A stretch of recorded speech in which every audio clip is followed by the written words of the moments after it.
Here to talk about the readiness of Texas hospitals for this new fight is Ted Shaw. He's the CEO of Texas Hospitals Association. Thank you for being here, Mr. Shaw.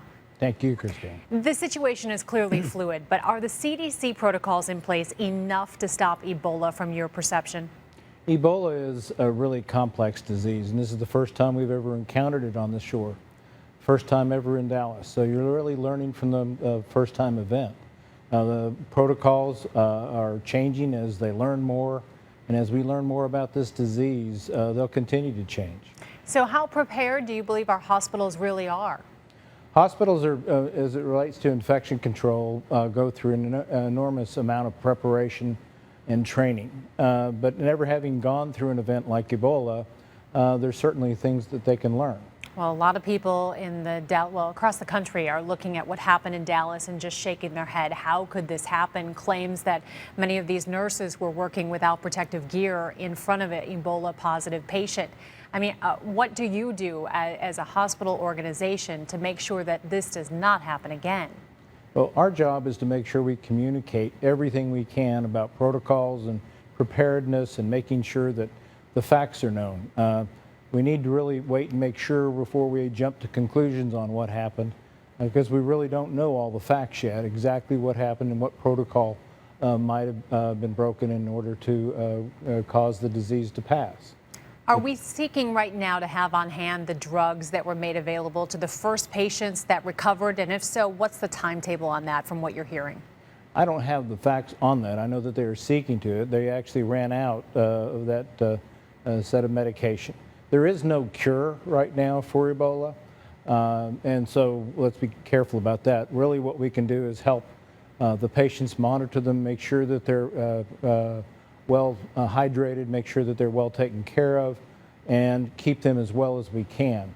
And then as they develop new treatments, they'll continue to look for something that'll be a cure, or certainly something that'll help beat this disease. And then we've got flu season knocking on the door right now. How are hospitals going to determine and be able to separate those flu patients from possible Ebola patients? Because based on the symptoms, it's going to be pretty hard. I mean, they're very similar symptoms initially. I agree. It's going to be a challenge. Hospitals are going to have a series of protocols to go through in terms of asking those additional questions. It's not just a fever or a cough that you look at, but what else? Where have they been? What have they been in contact with? So making sure that you go through a questioning, kind of a checklist, if you would, and going down the protocol to make sure you identify the patients that do have potential exposure. Now, I don't want to be alarmist, because we want to very much stress to the public that so far we're hearing that this is only exchanged through bodily fluids and that the idea of contamination is very remote. But having said that, knowing what you're up against, what are you thinking right now, knowing your position? Well, there is no reason to believe it's anything other than exchange of fluids at this point. We've got to obviously be constantly aware, maybe take more precautions in terms of if it does evolve.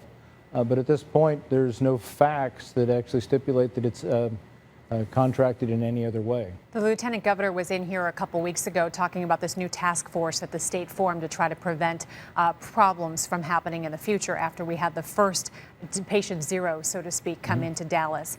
How has that task force been working with you? And if so, has it been fruitful?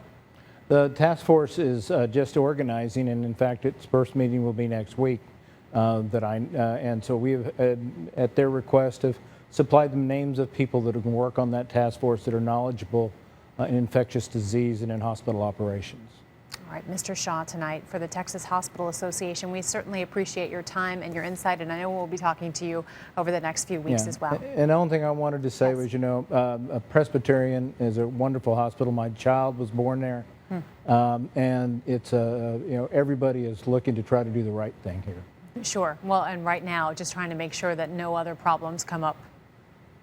Absolutely. Thank you.